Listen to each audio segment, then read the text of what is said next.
My name is Clarice Yeo, and I am a second-year medical student at NUS Yong Lu Lin School of Medicine. And a very warm welcome to COVID-19 Updates from Singapore. This is the fourth in a series of 12 webinars presented by NUS Yong Lu Lin School of Medicine, National University Health System, and Global Outbreak Alert and Response Network. This weekly webinar series will provide viewpoints and insights from a panel of leading experts in infectious diseases and related specialties and disciplines. It is now my pleasure to introduce you to our program director, who will also be the moderator of today's update. Recruited to establish an infectious disease training program in Singapore, he was the first infectious diseases head of department in the Communicable Disease Center in 1992. He is also a visiting senior fellow of the Courage Fund at the university. Ladies and gentlemen, Dr. David Allen. Thank you, Clarice. Welcome to the fourth installment of our 12-part webinar, COVID-19 Update from Singapore. We hope the broadcast continues to find you and your family safe and well. As a reminder, each episode begins with a review of regional and international epidemiology by Professor Dale Fisher, followed by our guest experts' deep dive lecture. There'll be a panel for question and answer to follow.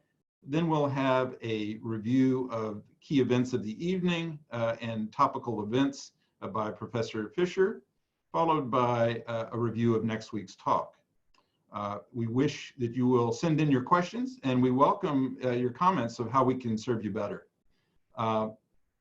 Without further ado, allow me to introduce Dale Fisher, who's Professor of Medicine, National University of Singapore, Yong Lu Lin School of Medicine, Senior Consultant, Division of Infectious Disease at National University Hospital, and Chair of the Global Outbreak Alert and Response Network, hosted by World Health Organization. Dale? Thanks, David. Pleasure to be here again. So I'll start as I usually do, looking at the epidemiology from the Johns Hopkins website. You can see that the world curve is quite flat. It's running at 500,000 or 600,000 per week. This is the 23rd of April. This one on the back, and on the top I've got a superimposed one from this afternoon. So we've gone from 2.6 million to 3.2 million here. US has gone past 1 million, and we're looking at around 50,000 deaths per week. As we look at that, as I pointed out, the curve is flattened globally. The very relatively small numbers in China are at the front here, which preceded the rest of the world outbreak.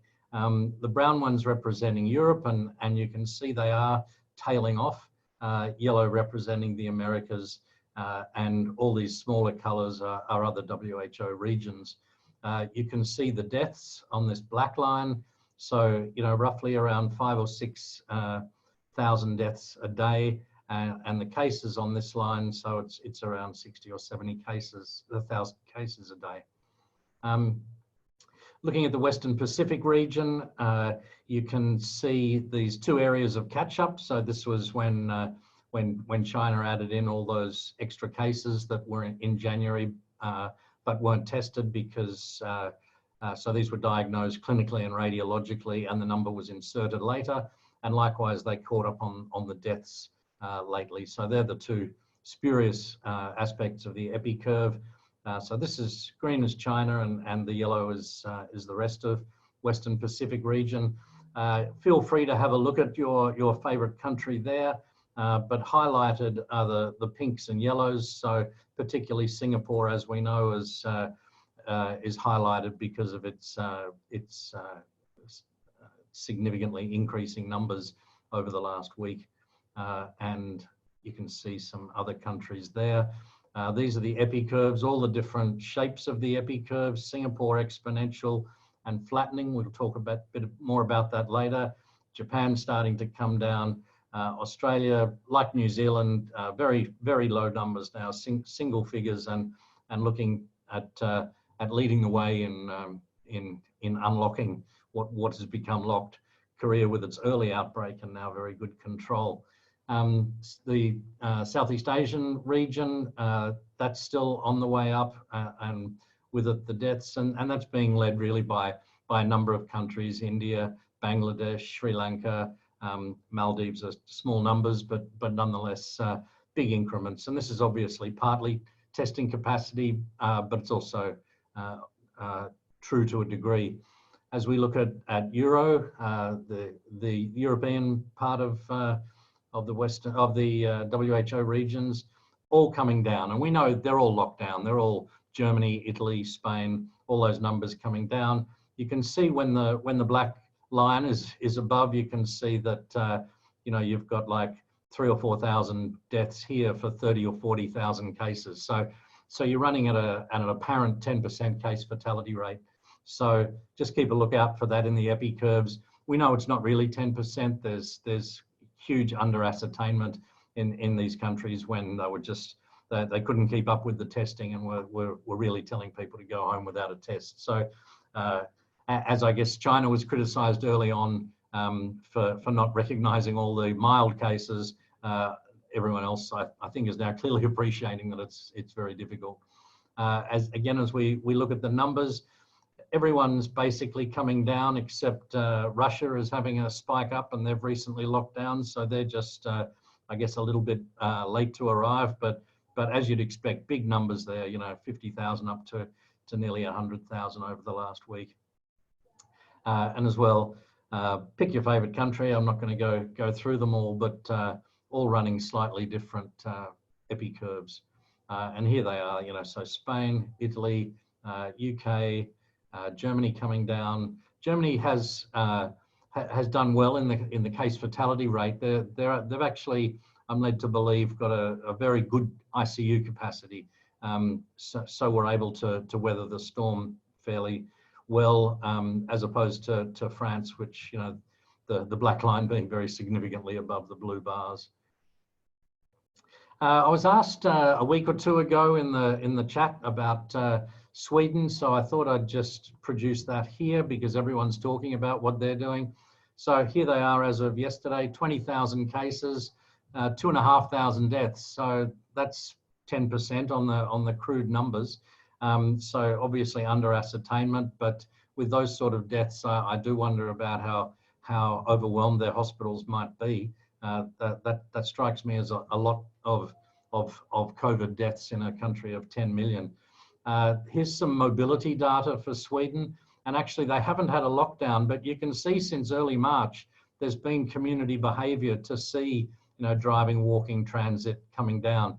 To compare that to Singapore in early April when the circuit breakers came in, the voluntary efforts showed it came down a little bit, but the circuit breakers were really significant here. So Sweden has, I think it's a bit of a lesson to show that even as you undo the circuit breakers, there can be major contributions by the community without it being law, if you like. Eastern Mediterranean, again, driven by a lot of different countries, Saudi Arabia being amongst the highest. And again, you can see it's in all sorts of countries and countries with bigger problems than COVID, I might add, Syria, Yemen, Libya, Sudan. So, there you can only think about the problems they must be facing. Iran seems to be coming down. Saudi Arabia, I'm trying to find out what's happening here. I don't know. Just looking around the web and on their Ministry of Health website, but they're obviously doing 1,000 cases a day. Pakistan, Qatar, likewise. And Africa is picking up, and just to go through the African countries, you shudder at what's going to happen in Nigeria. That's the 5th biggest country in the world, and still, quite small numbers. Obviously, a lot of under ascertainment. But you just look at the names of these countries, and you just wonder what the outbreak's going to look like in these countries. These are the countries that haven't diagnosed a case yet. Many small countries, one big country. This is the Australian, the Singapore data. So here we are. The yellow one is the community, and we know we're 10s and 20s at the moment out in the community. So you'd have to say the circuit breaker measures are working there, but these dormitory residents of 1,000 to 500 plus per day, and that's I would go as far as to say there's still a lot of catching up to do there. That's not coming down like a normal epi curve. That will I think stay at this level for quite a while until we know we've pulled out all the people with disease, which is a major ongoing effort. And just to look at all the numbers in all the lodges, and then just to get this high level view, which you're not supposed to read, but just to look at the enormity of the task that's in front of the health clusters that are taking this a third at a time in Singapore with support from police and SAF and dorm operators. So with that, David, I'll hand back to you and see you later in the show. And you would be on mute. My apologies. Dale, since the countries are going through their epi curves at different points in time, will that influence when circuit breakers are lessened with regard to international travel? That's no small question, David. What's going to happen with international travel? My guess is there's going to need to be a significant amount of international cooperation in this discussion.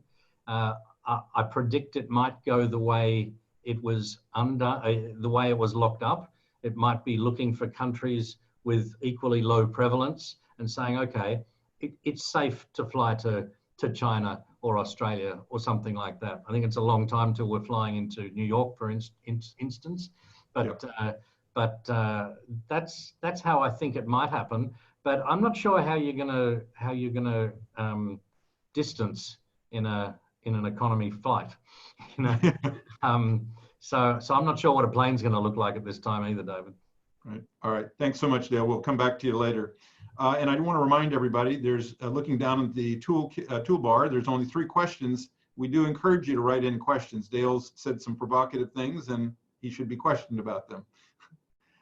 It now gives me great pleasure to introduce our guest expert, Professor Paul MacAry, who's Director of Life Sciences Institute and Chairman of CREATE HUJ Consortium.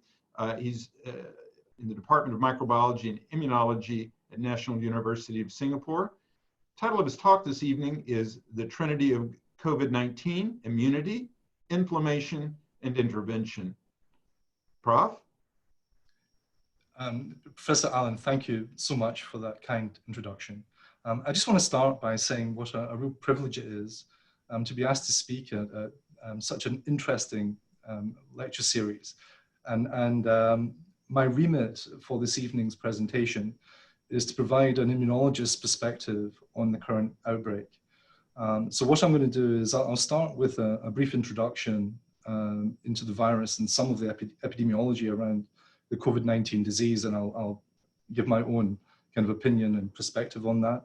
And then I'll structure the rest of the talk around 3 broad themes, which are inflammation, immunity, and intervention. One of the things I'm going to try and do is explain some of my terminology as we go along. I know that there's a lot of non-clinicians and non-scientists that have tuned in. So I'll try and explain some of the terminology that we use routinely when we talk about the virology, the immunology, and the clinical presentations of this particular disease. So the 3 themes I'm talking about today are inflammation. And the simplest definition of inflammation is that this is a localized physical condition where part of the body becomes reddened and swollen, hot, and often painful. And this is something that we normally associate with a reaction to injury, autoinfection. The other subject I'll talk about is immunity, and when we think about immunity, this is basically a state of resistance against a particular disease. And then the final thing I'll talk about is really how information from the two themes of immunity and inflammation are blended to inform strategies for intervention. So I'll say a little bit about vaccine development for COVID-19, and I'll talk about some of the therapeutic strategies that are currently underway. Okay, so let's start with a little bit of an introduction to the virus. So as a reminder, you've already covered this in significant detail with previous talks from Professor Tambaya and Professor Wang. But just as a quick reminder, the SARS coronavirus 2 is a beta coronavirus. It's a member of the Coronaviridae. There are 7 coronaviruses that are known to circulate and cause disease in humans. Of these 7, 4 are viruses that principally infect the upper respiratory tract and are typically associated with a common cold-like disease. There are 3 coronaviruses that cause most serious infections, and these are the original SARS virus, MERS, and now, of course, SARS coronavirus 2. And one of the differences between these and the other circulating coronaviruses is the fact that they can infect the lower respiratory tract, and this is often associated with the development of things like pneumonia. Now, the closest relative of the human coronaviridae to SARS-CoV-2 is the original SARS virus, and they share about 79% genetic identity. The closest virus that we've identified to SARS-CoV-2 is a bat coronavirus. That's the RATG13 that has 98% similarity. But interestingly, the 2% non-identity is very much focused upon the receptor binding domain, which is the critical part of the virus that's responsible for engaging with its target receptor on host cells. And one of the things that's been observed is that there are coronaviruses in the pangolin where the receptor binding domain is significantly more conserved than with the RATG13. Now, I know there's been a huge debate going on. I mean, anyone that's been checking their Facebook feeds and their Twitter feeds and so on, there's all these conspiracy theories circulating about the origins of this virus. My personal take on it is that the weight of evidence suggests very strongly that the current virus can trace its origins. I mean, essentially to the co-infection of either human beings or animals with 2 related coronaviridae, where there's been genetic recombination events and mixing of the genetic material of the 2 viruses to give rise to daughters that encode genetic material from the original 2 parental viruses. And this is a much more obvious explanation for the origins of the current pathogen than any of the conspiracy theories that are currently doing the rounds. I won't go into this in very much detail because Dale has already updated everyone on the current epidemiology. This is the latest update from the regular reports that are issued by WHO. So just as a reminder, outbreaks are still underway in much of Europe and North America, and this is where this nexus of the outbreak globally has shifted. There are a lot of other nations like Nigeria and parts of Africa where you are seeing a rapid rise in cases. But encouragingly, places like China and South Korea, it does look as though the pandemic has significantly slowed. Who are the risk groups for COVID-19? Well, we know that the majority of people that get infected with this virus have a self-limiting infection, a mild infection, and they make a complete recovery. Around 10% of infected individuals require ICU admission. This is a disease that manifests principally in the older population. So if we look at now the data that's emerged globally from the hundreds of thousands of cases that have been infected, about 95% of the deaths that occur for COVID-19 are in people over 60. And of those deaths, 8 out of 10 of those individuals harbor at least one underlying comorbidity. with cardiovascular diseases, hypertension, and diabetes, and being identified as particular risk factors. One of the other things that's been observed right from the initiation of this outbreak in China is that there does appear to be a preponderance of male infectees versus females. And there's been a lot of interesting theories kind of circulating as to why that should be the case. Of course, men tend to be more likely to smoke and more likely to drink, and that's one theory that has been doing the rounds. It's been linked to the immune potentiating effects of estrogen versus the immune suppressive effects of testosterone. One of the other things that hasn't been widely reported is that the receptor for this virus, which is angiotensin converting enzyme 2, or ACE2, is expressed on the X chromosome. And what this means is that small genetic or epigenetic changes have an augmentative effect in males because we've only got one copy of the chromosome. So I think this is something that's potentially worthy of further investigation. But my favorite theory for why men are getting infected and are dying more than women is that basically men are intrinsically filthy. And there's a lot of data out there that basically suggests that when it comes to basic hygiene and washing our hands and so on, we're nowhere near as good as our female counterparts.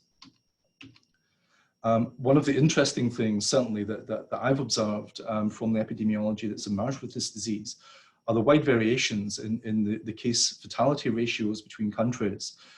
So the range right now is places like Singapore, where the ratio is 0.1% through to places like Belgium, where it's over 15%. So this is a very wide range. And countries like the UK, the US, China, Italy, France, these are somewhere in between the two extremes of Singapore and Belgium. Now, there's a lot of possible reasons to explain why this disparity exists. I think access to healthcare, of course, is critically important, but there are significant differences between countries in the testing of mild cases. And of course, one of the things that contributes to is the size of the denominator, because the more testing that you do, the more cases you uncover, and the larger your denominator is. And generally, when you do that, what you see is a reduction in your case fatality ratios. Other possible contributing factors are things like asymptomatic transition, if it exists, the testing availability, and of course, things like the aggressiveness with which countries have implemented their isolation and quarantine actions. The definitions of the different groups of disease manifestations in COVID-19 have changed a lot since the start of the outbreak. And I know that these are still being modified, but basically this is currently the 5 groups of disease manifestation that we associate with this disease. There is asymptomatic individuals who test positive, usually by PCR. So there is an assumption that these guys are infected, but to all intents and purposes, they have no clinical symptomology and they appear completely healthy. The majority of individuals manifest mild disease, and the symptoms of this are overlap hugely with other common respiratory infections, like the common cold and influenza, with things like inflammation and fever, fatigue, myalgia. We know that the median time for the onset of symptoms, if you become symptomatic, is about 4 to 5 days. I think about 98% of all people that manifest symptoms manifest by about 11 days. Myalgia is a term that we use to describe pain in muscles or groups of muscles. It's something that's used a lot by clinicians, but if you're not a clinician, it's not a term that you would necessarily be familiar with.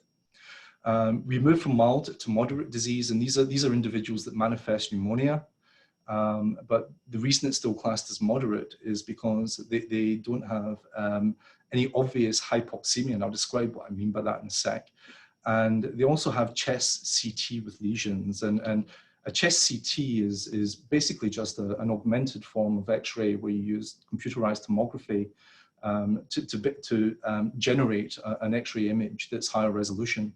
And one of the typical things that's looked for in COVID-19 patients is a sort of ground glass appearance in the CT imaging that's done, because that's indicative of fluid in the lungs. And CT can be combined with other clinical criteria to make a positive diagnosis, even in the absence of a positive PCR test. And then severe disease is defined now as having pneumonia with hypoxemia. And again, hypoxemia is a clinical term used routinely to describe an abnormally low concentration of oxygen in the blood. So this is where these individuals are struggling to breathe and absorb enough oxygen. And then the critical manifestations are usually based on what we call acute respiratory distress syndrome. And this is where you get a lot of fluid buildup in the lungs, where the patients have severely compromised ability to exchange gases. So this is exchanging oxygen for carbon dioxide. And actually, ARDS is responsible for about 70% of all the deaths that are linked to COVID-19 globally.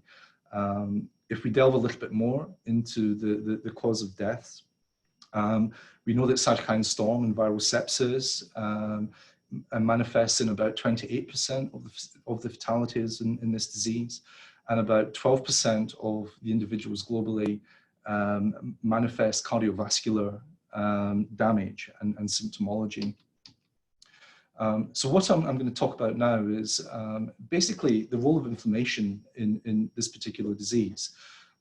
Because I think something that isn't often appreciated is that it's really inflammation that creates the vast majority of the damage that we associate in our cells and tissues as a result of an acute viral infection like COVID-19. So when we talk about inflammation, really what we're talking about is the pathophysiology of the infection. And to get started on this, I just want to show you something, which is we know that there's very strong evidence that COVID-19 transmission starts with exposure to infected droplets. Of course, there are suggestions that you can also have fecal oral or aerosol-mediated transmission, but these are still basically unproven. There is data out there, but there is also contradictory data. So there still isn't a clear consensus whether these routes of transmission can occur. But the reason I want to show this is because there's been debates as part of this lecture series about whether we should be wearing face masks or not when we go out of doors. And of course, this debate is still taking place in places like the UK. So I'm a strong advocate, basically, for wearing face masks when you go to the shops and you go outdoors. And I think Singapore sensibly has implemented this policy. So what I want to show you is essentially what a sneeze looks like, because it's sneezing and coughing and the generation of these infected droplets that represent the principal way that this virus is transmitted. This is a video from an Australian campaign to increase uptake for the seasonal influenza virus. It's a kind of grisly video, but it is accompanied by a very beautiful piece of music with a typical Australian sense of humour. They've juxtaposed some horrible imagery with a very beautiful piece of music that was written by Alfredo Casalini. So this is what a sneeze looks like.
So when you see a video like that, I think it tells you that basic common sense dictates that if you've got a face mask on, it will have an impact on the dissemination of those infective droplets and should impact upon your ability as an infected individual to transmit this disease to others.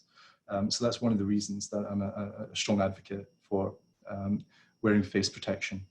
Okay, so the infection starts when you're exposed to those infected droplets that are produced by individuals, either cough or sneeze.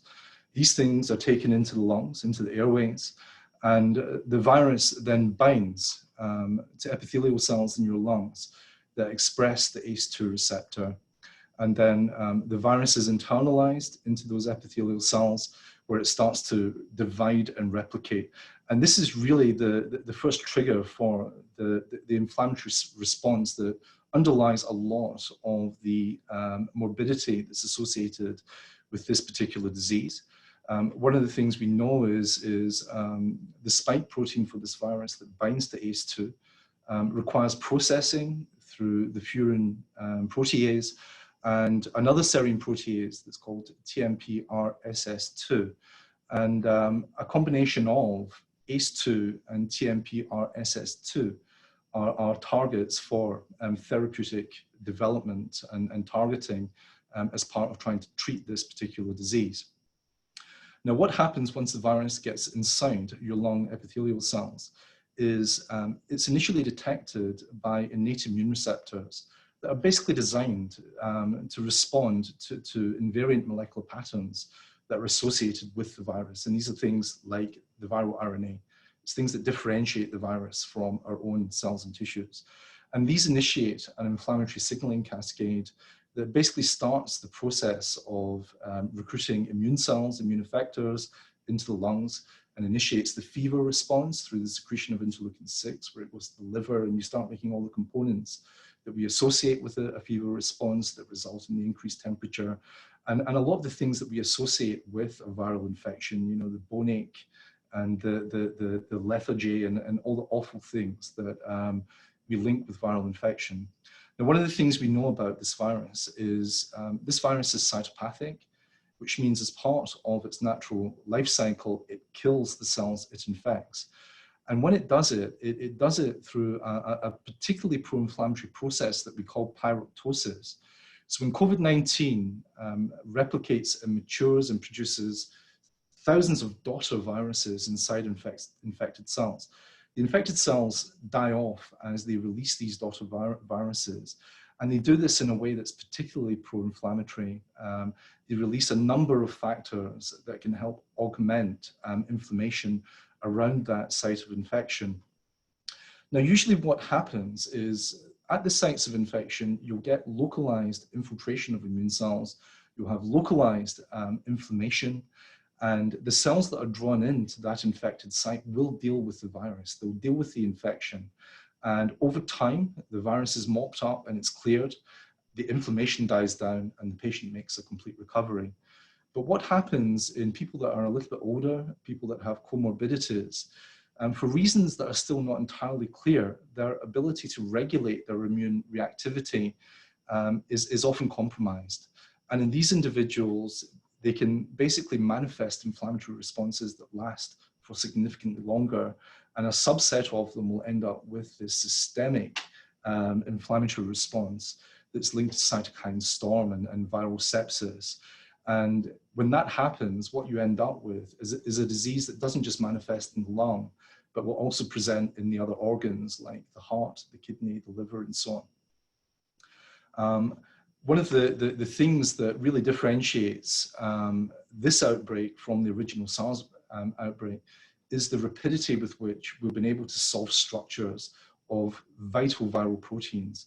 So the viral spike protein, that's a fundamental component of its ability to infect lung epithelial cells, that structure was solved relatively early on in the outbreak. And more recently, we've also solved the specific sites that interact on the spike protein that we call the receptor binding domain with the ACE2 receptor on epithelial cells. And the reason I stress structure is because structure can inform inhibitor design and selection. It tells us an awful lot about what we can do to try and block these interactions as a way of trying out new drug strategies. One of the interesting things about the observed binding interface between the receptor binding domain of the SARS-2 coronavirus versus the original SARS is that there are 33 amino acids that are absolutely critical to form this binding interface on the receptor binding domain of the spike protein. And that's the least conserved component of SARS-2 versus SARS-1. So only 15 of those 33 amino acids are actually conserved between the two viruses.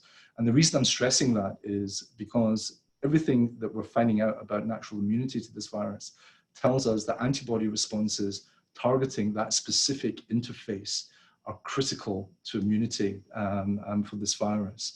And what this means in practical terms is antibody responses that you made against the original SARS virus will not protect you against this particular virus.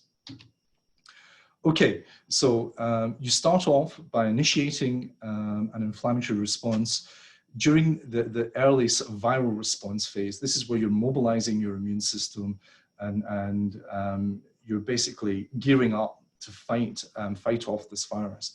Now, of course, what happens in a small number of individuals that go on to manifest severe disease is this host inflammatory response phase goes on for a significantly long period of time. And it's this longer inflammatory response, which is very strongly linked with things like the acute respiratory disorder syndrome. And if you want to understand how this virus kills you, then the easiest thing to do is to look at the lungs in autopsies of patients that have died. Now, if you look at a normal healthy lung and you go to the end of the bronchioles where you have the alveoli, and these are the sites that are principally responsible for gas exchange, what you'll see are nice big air gaps between the bronchioles and basically very thin-walled, fragile structures that are just perfect for gas exchange, because this is where you absorb oxygen and basically you release carbon dioxide. Now, if you look at what happens inside the lung of these patients, what you'll find is there's a massive infiltration of immune cells. There's a deposition of extracellular matrix. You have goblet cell hyperplasia and producing of much more mucin and so on. And you can see just by looking at the thickening of the cell walls that we've gone from a structure that is perfectly designed for gas exchange to one that's now completely compromised. So if you want to understand why these patients are hypoxemic, it's basically because their ability to absorb oxygen really has been compromised by this massive inflammatory response that's taking place in their airways. I want to move on now to talk a little bit about immunity to COVID-19. So during the early stages, when the virus is infecting the lower airways, the very first cells to respond are innate immune cells like alveolar macrophage. And these will basically bind to the virus by virtue of expressing innate immune receptors and start releasing pro-inflammatory cytokines that alert the immune system to the presence of a threat. What happens later on in the response is this is where you start getting the infiltration of huge numbers of cells from the blood into the airways that create these cellular infiltrates that can be so damaging. And one of the things that this is associated with is the patients becoming quite leukopenic. So when you do basic white cell counts in the blood, as part of responding to this virus, because you're mobilizing cells from the blood to the lung, it means the cell numbers that you're detecting in the blood correspondingly drop. So leukopenia has been quite a common observation that's been made in these particular patients. If we make a proper, effective immune response against this virus, the way it works is when the virus is released by daughter cells in the lung, it can be picked up in the interstitial parts of the lung where there are resident sentinel cells that we call dendritic cells. And these are cells that are basically responsible for initiating our adaptive immune response. What dendritic cells do is these cells function as sentinels, and they will internalize the virus through toll-like receptors, basically digest it and smash it up into fragments. And then what they do is they cover themselves with protein fragments from the virus. and then migrate to the draining lymph nodes that drain the lymphatic fluid that bathes the lung. And it's in the draining lymph nodes where dendritic cells then recruit T cells and B cells and initiate the adaptive immune response against this virus. And one of the things we know about the COVID-19 response is that both CD4 and CD8 T cell responses plus B cells that are specific for the virus can be detected in the blood of infected patients, usually 1 week after the onset of symptoms. We know that cytotoxic T cells are fundamentally important for killing the factories that produce these daughter viruses or virus-infected cells. And the CD4 T cell response is principally responsible for recruiting and priming and initiating the cytotoxic T cell response, and ultimately helping our B cells make antibodies that can neutralize the virus. Now, one of the things that's been observed by studies on other coronaviridae is that there's been a suggestion that the memory response and your protective immunity wanes after a couple of years. So in other words, you get infected, you recover, you're initially protected for about 2 years, but then what happens is your memory immune response weakens and you become susceptible to infection again. Now, of course, the jury is still out on whether this is going to be the case for SARS and CoV-2. But of course, this is something that's going to represent an additional challenge to things like vaccine development, because you may need regular boosting to ensure that the patients maintain decent levels of immunity. One of the other things that we know, which links back to what I said earlier, is that antibody responses against other coronaviridae generally don't cross-react in a useful way with this virus. So although you get binding events, you don't get very strong neutralizing events. So really what you've got to do is make an adaptive response against this particular pathogen. And if anyone's interested in reading a little bit more about that, there's some good preprints that have come out of reviews on this issue. I apologize, Prof. MacAry. I do apologize sincerely. We are short of time, so I'm going to ask that we stop at this point, and I'm going to quickly transition over to the question and answer panel that yourself, Dale, and I will be on. No problem. I do want to ask people to continue to send in their questions. We do have quite a few, so we're making that transition so we can get to them. Clarice, would you pitch us the first question, please? Yes, Dr. Allen. The first question is, are the antibodies we are measuring reflective of immunity and therefore would protect us from reinfection, or just epidemiological markers of infection? So this is a great question. And the answer is it very much depends on the assay that you're using to detect the antibodies. So the common ELISAs and point of care tests that are being used to measure serological responses in patients that have been exposed to the virus are very much tools for epidemiology. Most of these tests are based on looking at binding events for either the viral spike protein, the RBD, or the viral nucleoprotein. But as I mentioned earlier, the critical determinants for protection against this virus really look as though it's going to be antibody responses that target that specific binding interface between the receptor binding domain and the ACE2 receptor. And right now, there aren't good high throughput tests that we can utilize to assay for that type of antibody response in patients. Those tests are going to come, and a lot of people are working on these things as part of trying to generate immunity passports. So, but right now, the tests are principally about epidemiology. The second question is, convalescent serum makes logical sense for prophylaxis, but why would convalescent serum make sense in those who are sick 10 to 14 days into treatment when they have their own antibodies? Is it not possible that their own antibodies are exacerbating inflammation and we're just fanning the flames with additional anti-SARS-CoV-2 antibodies? Well, I mean, the answer to the question is, if you're going to use prophylactic serum or prophylactic plasma, then you've got to use it earlier on in the infection. I mean, the questioner is exactly correct. The reality is that convalescent plasma, I mean, there's a number of clinical trials that are going on right now. For prophylactic plasma to work, you need the virus there for the antibodies to bind and neutralize. By the time you've got to about day 14, the viral titers are generally going to be on the lower side, even in patients that have got quite active disease. And it's the inflammatory response that was initiated originally by the viral infection that's driving the pathology. So prophylactic plasma or serum is very unlikely to work under those circumstances. So I mean, I think the data that's going to emerge from the clinical trials that are going on right now is probably going to confirm that.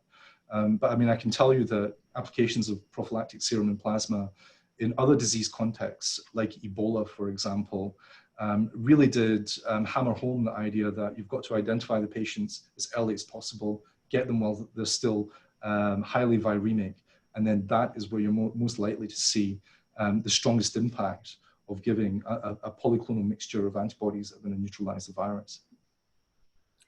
Well, there have been reports of hypercoagulable states, pulmonary thromboembolism, cases of hypoxia without evidence of pneumonia or pneumonitis.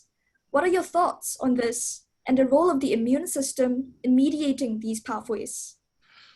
Yeah, it's interesting. So one of the things that this virus does is when it binds to the ACE2 receptor, it also downregulates it.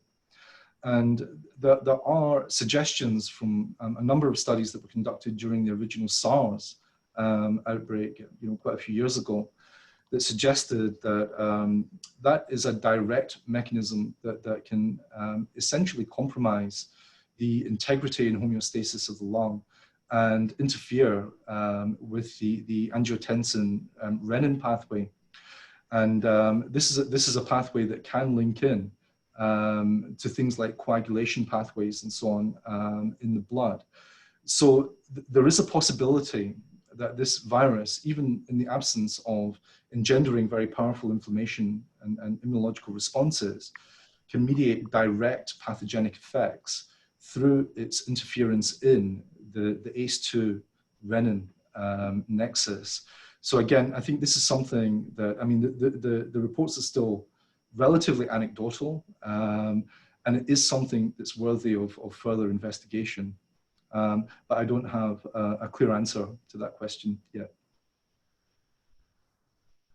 Do you anticipate needing more than one vaccination or scheduled lifelong vaccines for COVID-19?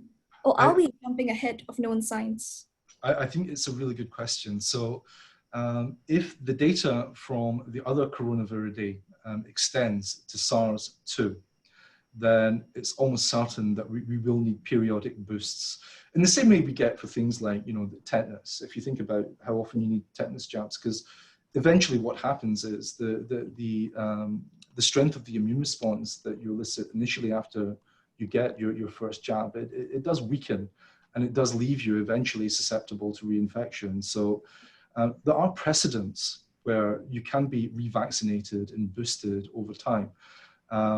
But the reality is we don't know enough yet about the natural immune correlates for protection, and we don't know enough about the memory response that's engendered when you resolve infection naturally for COVID-19. And I think these things are going to become much clearer as the current 5 vaccine studies that are ongoing start to generate data, and we can look carefully at the correlates of protection in these patients.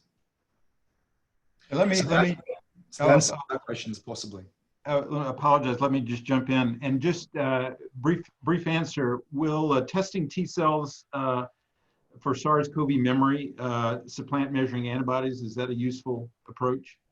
Well, so this is doing things like early spot tests, using things like viral peptides to look at T cell repertoires. They have some utility, but they're certainly not going to supplant measuring antibodies. And the reason for that is it's not just all antibodies that ultimately are responsible for protection, and it's not all T cells that are responsible for augmenting protection. It's always a subset of these. So in the case of antibodies, it really is going to be those ones that are targeting that binding interface between the RBD and the ACE2. And in the case of T cells, it's going to be T helper cells, T follicular helper cells that have the requisite specificity to support that type of B cell antibody response. So unless your measurement of T cells has that degree of precision, then it's unlikely to replace an antibody test. particularly if that antibody test can measure the kind of antibody that I mentioned earlier. Great. Thank you so much. We are running short of time, and I apologize. We have many other questions, and hopefully we'll be able to find a way to answer some of those offline. We'll go to our next phase where Dale is going to talk about some of the key points of the evening and some recent events. Dale?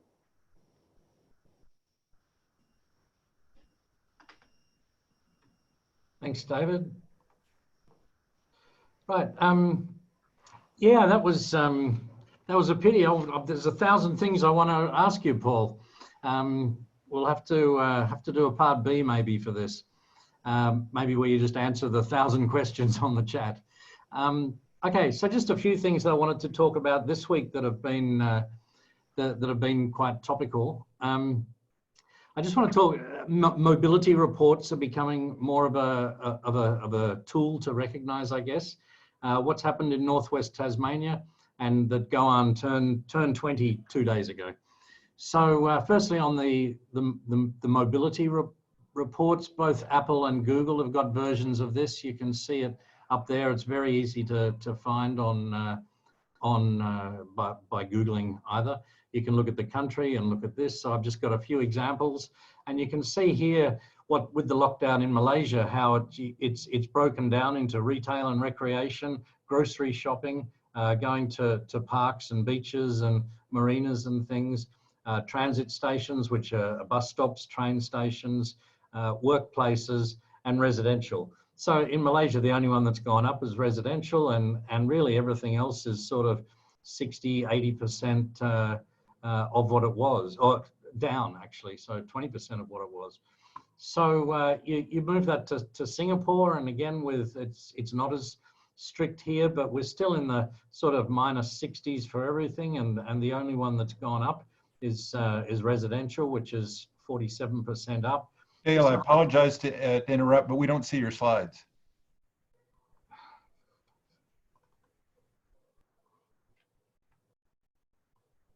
That would have been good information.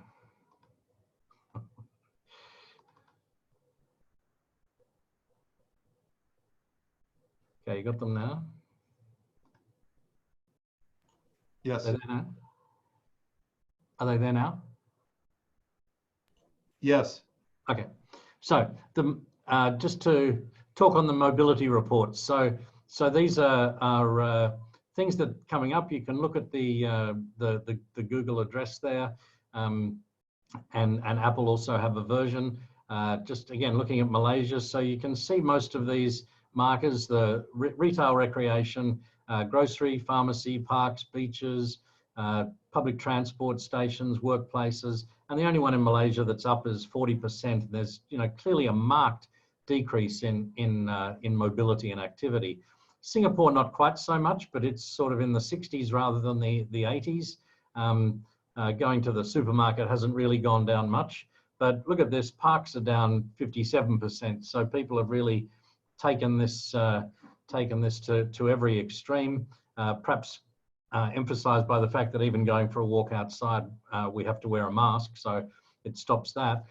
And now look at Sweden. So there has been an overall decrease, but look, their outside recreation is up significantly, so without so much of their residential. So again, I thought this was quite a nice lesson for how other people do it differently, and how there maybe is some wiggle room in our approach to the social restrictions.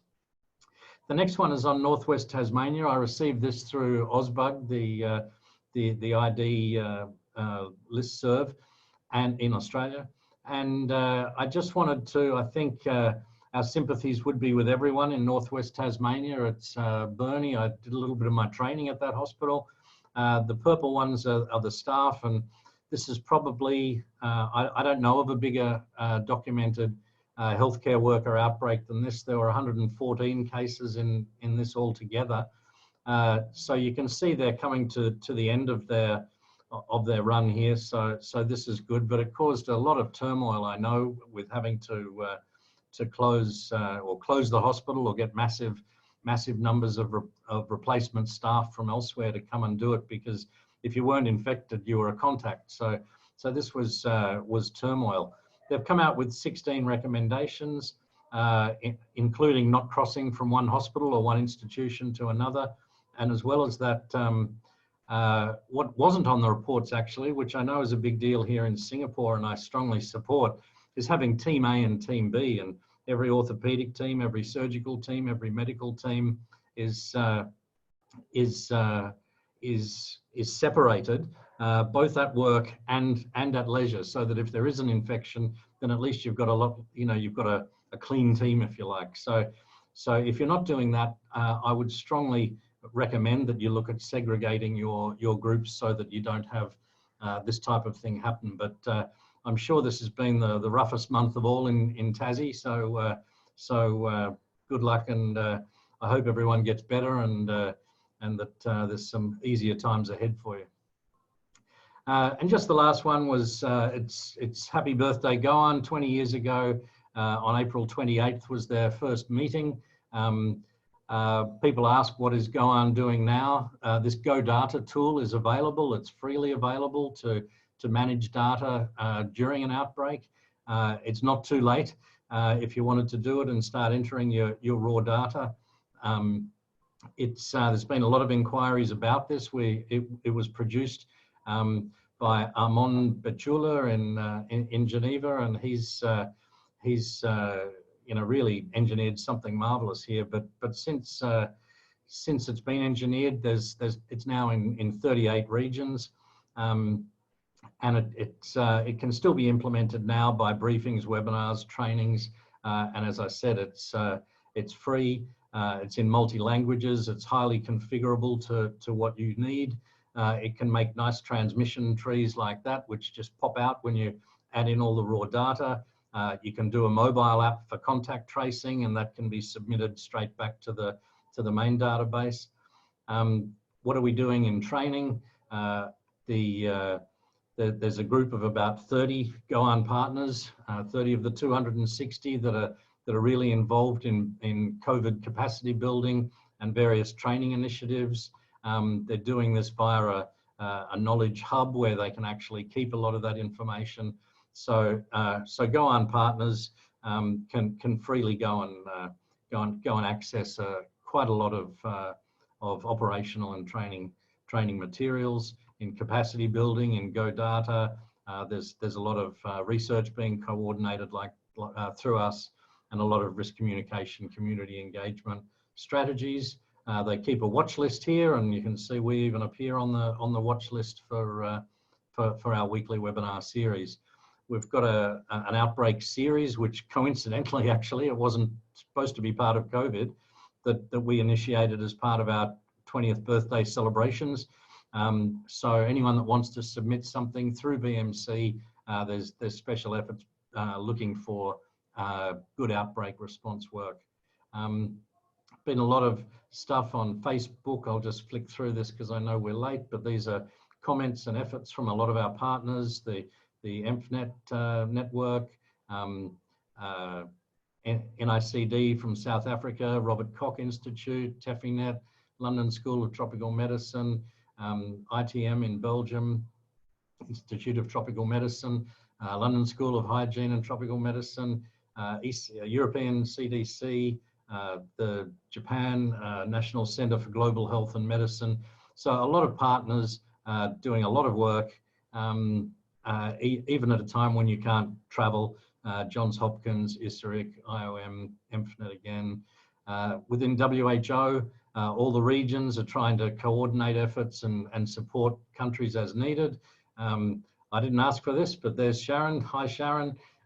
This was her work on supporting COVID for preparing in Papua New Guinea.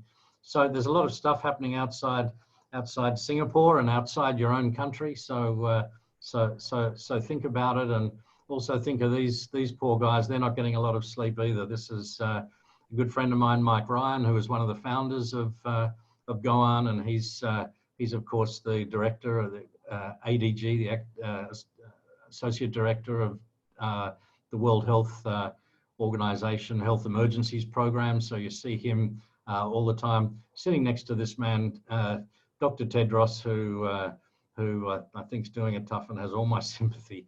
And there he is wishing us, wishing Goan good luck. So with that, thanks David, and I'll pass back to you.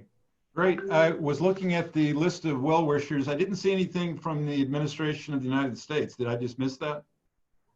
It's between the lines. Okay. All right. Actually, there is one from CDC that I didn't put in. Oh, all right. Very, very good. All right. It's now my opportunity to remind our viewers that the chat box is open and will remain open after the episode is closed for your comments and questions, and we'll be happy to engage with you via that portal. I also want to thank our resident expert, Professor Dale Fisher, and our guest expert, Professor Paul MacAry, for their wonderful contribution, which we very much appreciate tonight, and to bring up next week's speaker, Professor Alex Cook, who's Vice Dean and Domain Leader at National University Singapore Saw Swee Hock School of Public Medicine. The title of his talk will be Modeling the COVID-19 Outbreak in Singapore, Science Fact or Science Fiction. We look forward to that. Until next week, stay safe, wash your hands, and join me in fondly recalling REM's prediction, it's the end of the world as we know it, and I feel fine. Good night.